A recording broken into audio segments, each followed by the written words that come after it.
How's it going? Welcome back to the channel. Boy, do I have a treat for you guys. Watch this.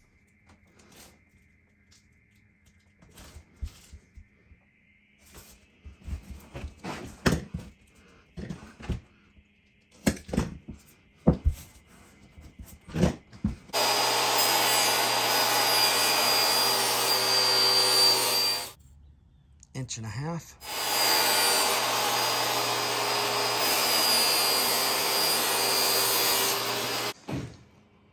Okay, I got 3 1.5-inch pieces and 3 1/2-inch pieces with the booger tape on the back, or scrim tape, whichever you want to call it.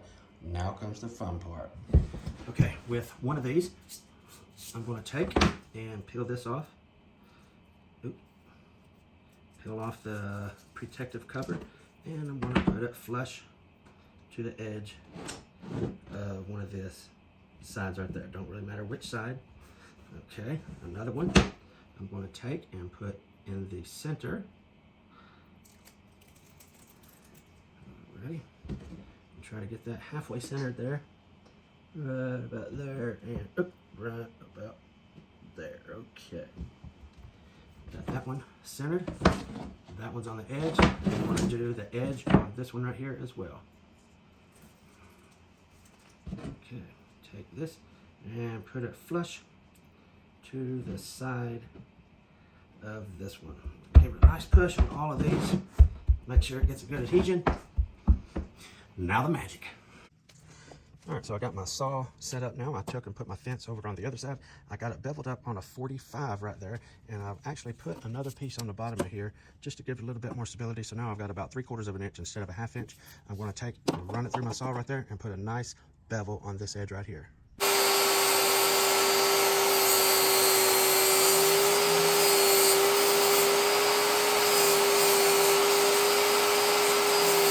Lay this out long enough for my piece. Make sure it's nice and clean. We don't have any garbage on it. And I'm going to center it in my tape. And voila, lay it down, push it down. Do all 3 of them the exact same way. Once I get that done, I'm going to fold it up on the edge, making sure my tape gets all nice and secure. Flush on the edge there.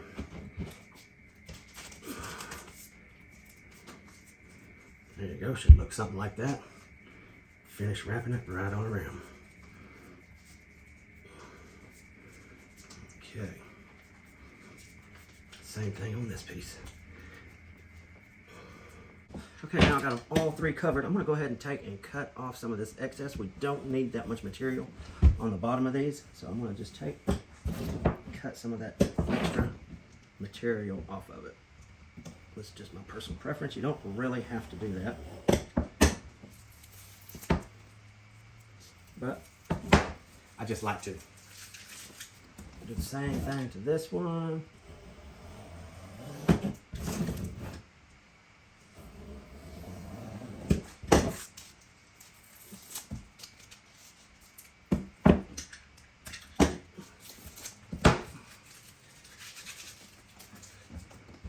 And this one, I'll do just a little bit on it too, just so it's on the top and not overlapping.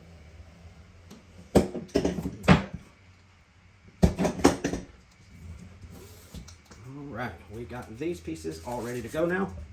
This is what they look like. The top section is completely covered with these. All of them are completely covered with the Make It Match tape. That's right, Make It Match tape. This is the best tape that I've found thus far for doing what I'm doing here. It's the smoothest and thinnest tape that I've been able to find.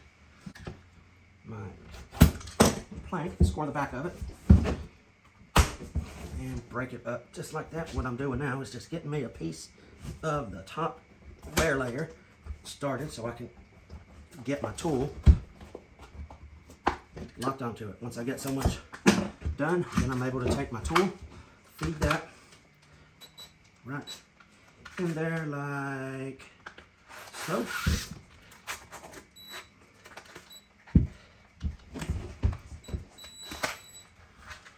And spin it off.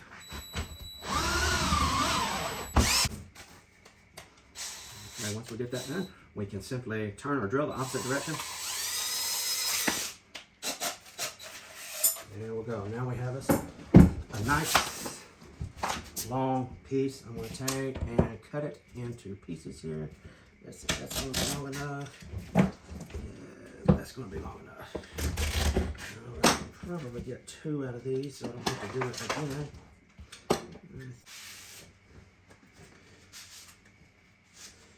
Okay, really important that you have your products clean here and that you take and wipe this off really good. You might take a rag with denatured alcohol is what I do if I'm on the job. For this video's sake, I'm simply going to wipe it on my britches to get the dust off of it, and it has dust on it just from being peeled off itself, okay? So now we got all 3 pieces lined up and ready to go. Let me get my heat gun and give them a little attention. All nice and warm, that way they're gonna lay flat and be nice and pliable while I work with it. If you try to do this without heat, it will definitely crack and break them, okay? Just giving you a heads up on that. All right, I'm gonna go ahead and peel off the protective cover of the tape and place it dead center in my peel right here. About there. Technically don't need it dead center. I actually need more on this side to wrap over, but anyway. Apply the pressure, get it in there real good, and just heat it up and start folding it.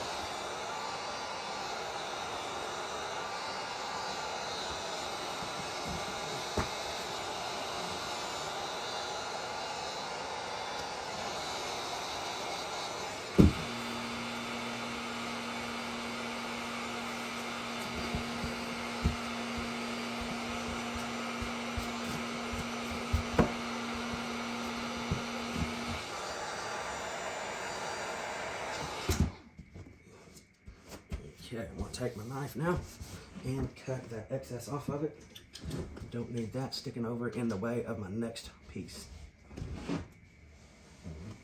Okay, same thing on this side. I'm going to heat it up and start wrapping it around.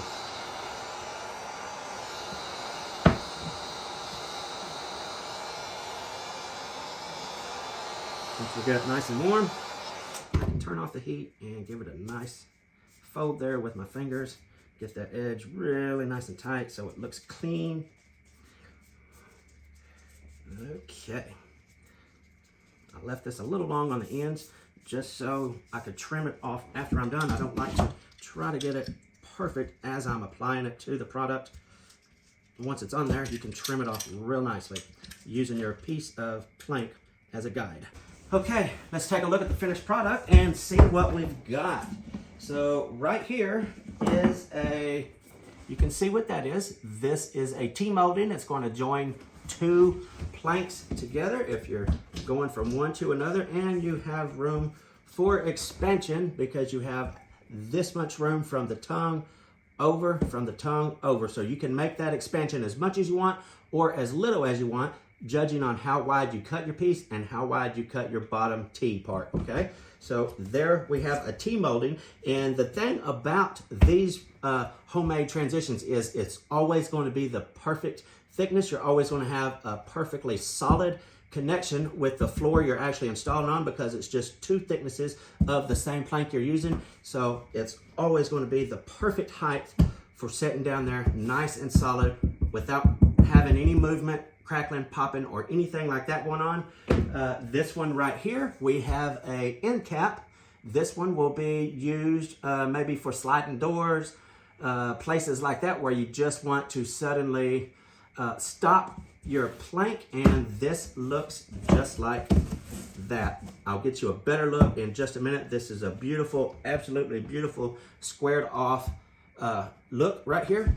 And also we have our reducer. Again, this will go from your vinyl plank down to nothing, okay? That has the taper cut on the edge at a 45 so that it does taper down to nothing. And once again, we have how much ever expansion we want, we have it. We can create it right here, okay? And once again, we have the perfect, absolutely perfect thickness because we're using the actual same product as we're working with. So you just take a couple pieces of the flooring that you're working with and make your transitions out of them, and they're going to be 100% beautiful look. Let's get a close-up and see just how they look together. Okay, so this right here is the T-molding. This is going to join two planks right together. You can see how that looks all the way around. Really nice and clean look. I will say also that you can get as creative as you want with these, okay? You can take a palm sander or something. You can sand these edges down a little bit before you apply your peel, your wear layer to it. On both sides, you can actually do the exact same thing with this reducer. I cut my bevel on the table saw on a 45. Oops, I need to heat that up a little bit right there. But anyway, you can cut your bevel here on a 45 just like I did, and then you can take and your palm sander and sand this down. Give it more of a flow, smoother look rather than over and then down. You can get as creative as you want to with these things. The possibilities are limitless. Let's take a look at that other side there, and let's take a look at the end cap. This here. For stopping your vinyl plank, like I said, up next to sliding doors or anything like that. And again, it's always going to be the perfect fit because it's made from the very same product. All right, so I hope you guys benefit from this. I hope you learn something. You can take these demonstration right here, apply them to your job, charge your clients for them, for the transitions, and make them yourself. It's not cheating or anything like that. Simply make your own transitions, charge your clients. That's an extra few $100 per job just for transitions, okay? Thank you guys for tuning in to the channel. Until next time, BSB's out.